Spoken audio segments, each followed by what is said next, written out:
Hello everybody, welcome to Snyder's Inc. And today we're doing a Mr. Ballen one. Now, I did if you watched one of my last reaction videos yesterday, I said I was gonna be doing multiple up until the 14th when I have a video game I can actually play to take my mind and do stuff with. However, I also might start posting random video games things here. Kinda like just random video games and maybe wrestling video games and like stuff like that. I might start doing that here also, just for fun, because I do like video games. I do love playing video games, and I kind of want this channel. I don't want this channel to just be reactions, if that makes sense. I want this to kind of branch out and to do a bunch of other things too. But, well, actually, before the but, if you guys. If you watch this and you're in some video games, you like video games, let me know what you'd like to see me play. Freaking anything. Could be almost any type of game. Just let me know what you'd like to see me play. And I'll play it if I can. But this video, Mr. Ballen video, is the bravest kid in America. We're gonna see what this is. Ladies and gentlemen, I need y'all to hit the like button, hit the subscribe button. Comment your thing down below. You guys ready? Of course you're ready. Let's go. To today's absolutely epic story, remember the main character was a child when all of this happened. A child. But before we get into today's story, if you're a fan of the strange, dark, and mysterious delivered in story format, then you've come to the right channel, because that's all we do, and we upload 2 or 3 times every week. So if that's of interest to you, please continuously maneuver your vehicle right in front of the like button's car on the highway, and then turn on your blinker, but don't change lanes. Also, please subscribe to our channel and turn on all notifications so you don't miss any of our weekly uploads. All right, let's get into today's story.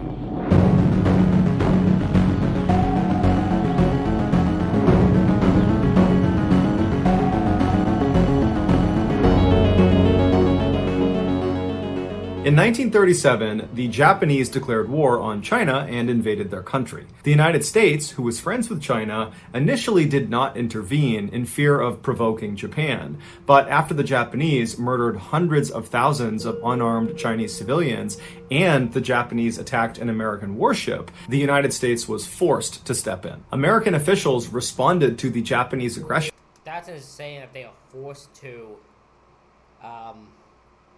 like, you have to be forced to go to the war, unfortunately. Where a bunch of civilians are killed, they're just like, it's like thing. I was like, well, I want to get involved, but I really shouldn't. And then they took out a warship of just Americans. They're like, okay, all right, it's on now. By placing serious economic sanctions and trade embargoes on Japan, believing this would cripple their war efforts in China, causing them to have to retreat. However, these sanctions and embargoes did not have this effect. Instead, they just angered Japan and made them even. Well, yeah, of course they angered Japan. What do you think was gonna happen? They're not gonna be freaking thing. They're gonna be angry. They're gonna come after you people now. Even more determined to hold their ground in China. Over the next few years, the United States and Japan attempted to negotiate some sort of settlement, but neither side would make any concessions, and so neither side would budge. A few years later, on the morning of Sunday, December 7th, 1941, the Japanese launched a surprise aerial attack on the American military base in Pearl Harbor, Hawaii. After the 2-hour attack was done, over 2,400 Americans were killed, with another 1,000 wounded, and 300 airplanes and 20 ships were either destroyed or significantly crippled. The Japanese had hoped this attack would goad the United States into lifting the sanctions and embargoes they had placed on them from back in 1937. But instead, all the Japanese did was goad the United States into all-out war with them. These people are stupid. Listen. Everybody thinks the way to stop some shit from going down is just to cause more goddamn problems. I don't know how stupid these people are, but they're pretty damn stupid. One day after the both American and Japanese in this situation. Japanese attack on Pearl Harbor, the United States officially declared war on Japan, thus entering World War II. On the day the Japanese bombed Pearl Harbor, Jack Lucas, like every other American in the country, was glued to his radio listening to the news. He was devastated and shocked at this carnage he was hearing about in Hawaii.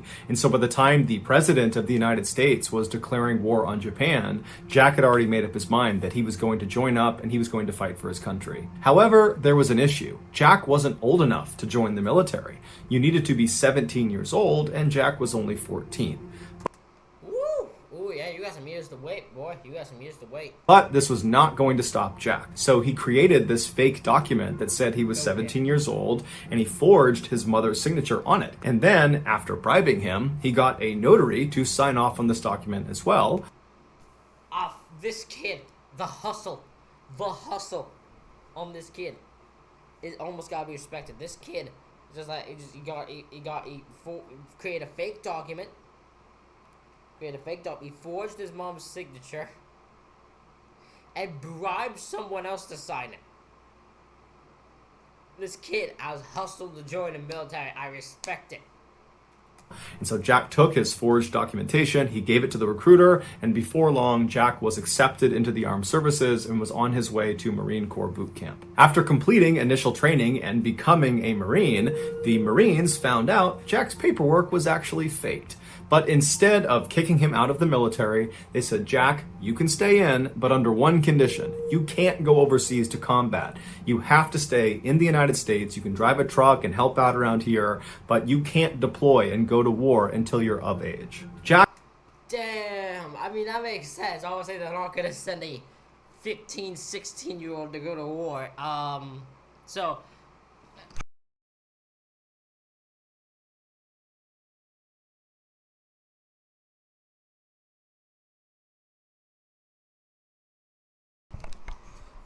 Goddamn mic sometimes. Okay, think you all can hear me again. I knocked my mic over. Fucking great job I am. But yeah, obviously they're not gonna send a 15, 16-year-old to do, that job. Obviously not, so it makes sense the fact they ain't doing that shit. That makes sense. You're gonna sit there and you're gonna drive a truck and you're not gonna actually go to war because you're too damn young.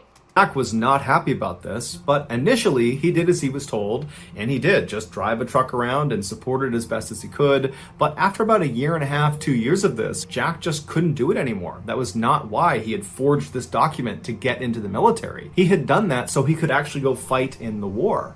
And so finally, when he was just 16 years old, he abandoned his post and snuck onto the back car of a troop transport train that was going to another military base. And so when he arrived at this base, which was in California, he hopped off and then ran to the docks where there were these big warships. And he saw one of them, there was a whole bunch of troops loading onto it. And he figured, that's where I need to go. And so he snuck onto the ship and he hid down below. And then after the ship took off and was out to sea, he revealed himself. And he walked up to a Marine officer and he kind of played off the, oh, I must have got on the wrong ship, but now that I'm here, can I join your unit? And this officer, who had no idea how young Jack was, eventually said, okay, but prepare yourself because we're going to invade Iwo Jima. Now, Jack had never heard of Iwo Jima and did not know its significance. But frankly, Jack didn't really care. He was just glad that he was actually going to see combat. What Jack couldn't have known, and what the other Marines on this ship couldn't have known either, is that the battle for Iwo Jima would become one of the bloodiest and deadliest battles of the entire war. Whew. So we're about to hear the story of what happened in the one of the most bloodiest parts of this entire war on this island. Whew, okay. The Japanese that were on this island defending it were absolutely fearless and would not surrender despite being outnumbered, and they were heavily entrenched in these caves and tunnels built in all over the island, and they rarely left these caves and tunnels, which meant Jack and the other Marines, when they landed on this island, the only way they could fight the Japanese was by literally crawling down into these tunnels, which were usually booby-trapped, and fighting up close and personal with the enemy. Jack's ship arrived off the coast of Iwo Jima in February of 1945 when Jack was still 16 years old. On February 19th, the first wave of Marines climbed down the side of this big ship down onto these smaller amphibious landing crafts, and then one by one they began making their way towards Iwo Jima to begin the invasion. Jack was not part of this initial invasion. He would be going out on day 2 with the second wave of Marines. And so Jack and all the other second wave Marines just stood at the front of the ship and watched as these amphibious crafts made it up to the beach and then just got completely gunned down by Japanese machine gunners that were lining the beach. And so by I do love the Japanese guys came prepared. Like, they're prepared. They know if a boat's coming, they're ready to take every person who's on their way to this area out. They will take every single one of them out without second thought. the second day, when Jack and the rest of the Marines are getting ready to launch their assault, there are literally thousands of dead Americans just lining the beach. But Jack and the other second wave Marines, they knew this was their job, this was their duty, and so they were undeterred. They climbed down the side of the ship, they boarded their amphibious landing craft, and began the journey towards the island. As they got closer, the Japanese machine gunners opened fire not only on Jack and the boat he was in, but all of the crews that were coming towards the beach. And so hundreds of Americans were just getting gunned down before they even reached the sand. Jack and his crew managed to get to the beach, and so as the gate dropped on their boat, and as Jack is running onto the beach, the men around him are just getting cut to pieces by these machine guns. Jack manages not to get shot, and he, along with 3 other Marines, run up the beach and they lay down in front of the sand dune that protected them from these machine gunners. Jack knew he couldn't stay there for very long because the Japanese were also firing artillery shells onto the beach, and so it would just be a matter of time before he was blown up. And so Jack and these other 3 Marines that had arrived at the same time, they began moving north, doing their best not to get shot or blown up, stopping behind rocks and trees and jumping behind sand dunes. And after a couple hours of doing this, the 4 of them reached the airfield at the northern end of the island. And when they get there, a machine gunner inside of a pillbox is like a small concrete fort that That's a nice place to be hidden. That's actually a very nice looking place to be hide if you're a guy with the machine gun. Oh yeah, that's some war type. That's the type of shit you like. it only has openings on 3 or 4 of its sides that are just big enough for a machine gun to poke through. A machine gunner inside one of these pillboxes notices Jack and the other 3 Marines, and they open fire on them. And somehow, Jack and these other 3 Marines manage to not get shot, and were able to maneuver and then fire through one of those openings and take out the machine gunner inside. And so now that this gunner is down, Jack and the others see the opportunity to run forward and take more ground of this airfield. And as they're running, other Japanese soldiers in the general vicinity, they see them, they start opening up on them from other pillboxes and other locations, and it forces Jack and these Marines to just jump into the nearest trench to avoid getting shot. And so they're jumping into a Japanese trench, which is a deep hole dug in the ground to protect yourself from getting shot. And as they jump in there, they're expecting to see Japanese soldiers coming towards them, but there weren't any soldiers. But they knew they couldn't stay there for very long because eventually Japanese soldiers would come through here and then they'd get killed. And so they quickly decided their best bet was to basically get out of this trench and run towards the pillbox where they knew they had taken out the machine gunner inside, so they could actually take that pillbox for themselves. And so their plan was they would run towards it and stop inside of each of the trenches along the way to protect themselves because they know there are other Japanese that know where they are. And then once they get to the pillbox, they can regroup and call in reinforcements. And so one of the men Jack was with said, okay, I'll go first.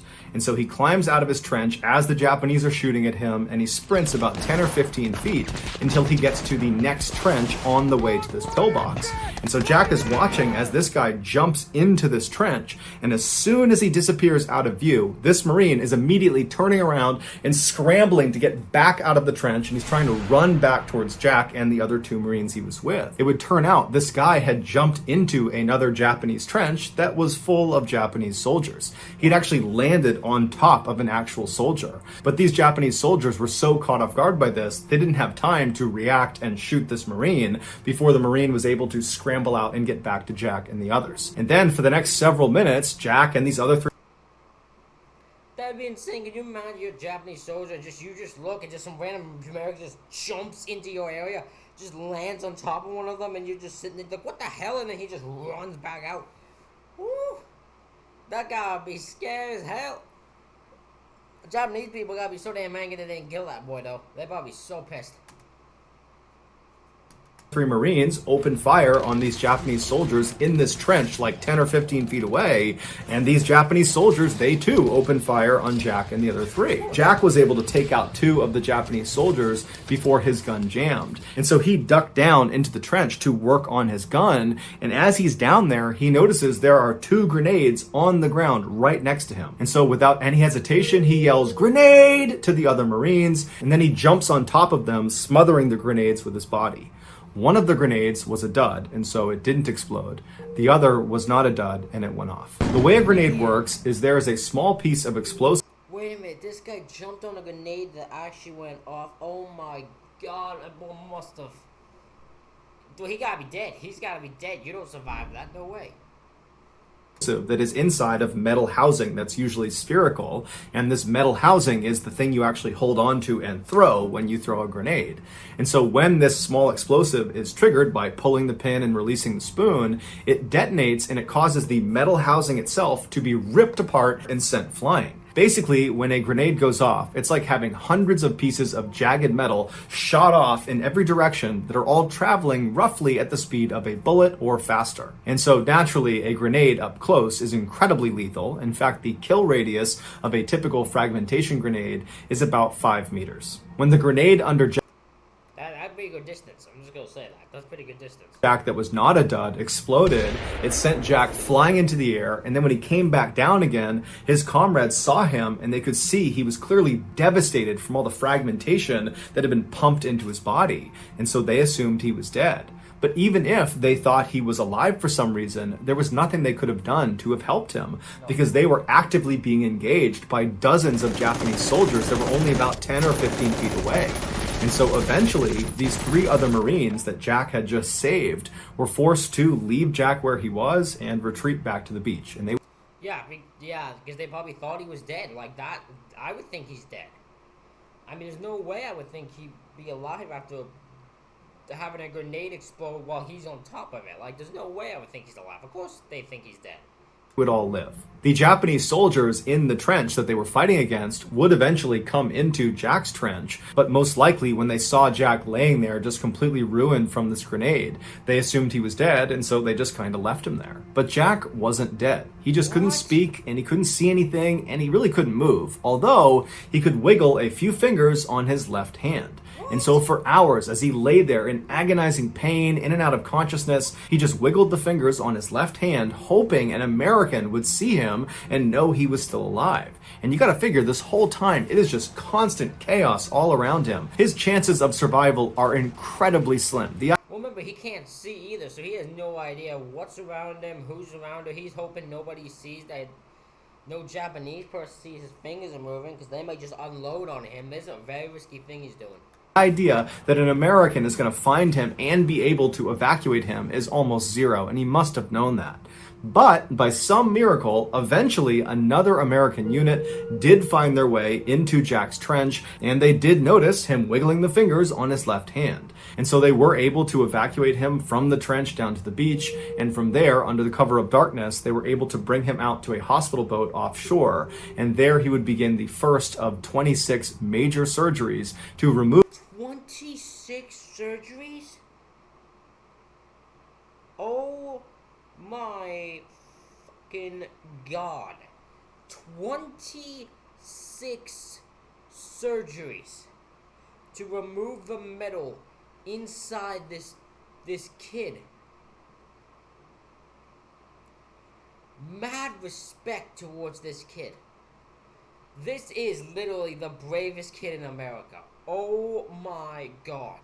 Remove the grenade shrapnel from his torso, his arm, and his face. Despite his grievous injuries, Jack would surprisingly make a full recovery. And 8 months after his injury, the President of the United States would award him the highest decoration for bravery, the Medal of Honor. He would be the youngest recipient of this award since the 1800s, and to this day, he is one of only a handful of miners to have won this award. Following his departure from the military, Jack would survive a near-death experience while skydiving when both of his parachutes, his main and his reserve, failed, and he just smashed into the ground, but somehow lived. He would also survive a very bad house fire, and he would survive an assassination attempt on his life This man is literally...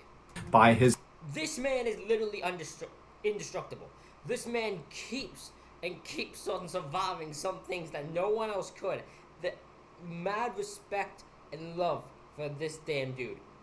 Freaking amazing. His ex-wife, and so naturally he titled his memoir Indestructible. Jack would eventually die of natural causes on June 5th, 2008. He was 80 years old. So that's going to do it. Right on, man survived till he was 80. Got survived till old age. Ladies and gentlemen, you better be applauding this man. Give respect to this guy. Unbelievable story. I wish I could add more to it, but I was just straight engaged with that. Wow. Ladies and gentlemen, let me know though what you thought of this reaction video. Hit the like button, hit the subscribe button, comment what you think down below. Thank you all for watching. I'll see y'all for the next one.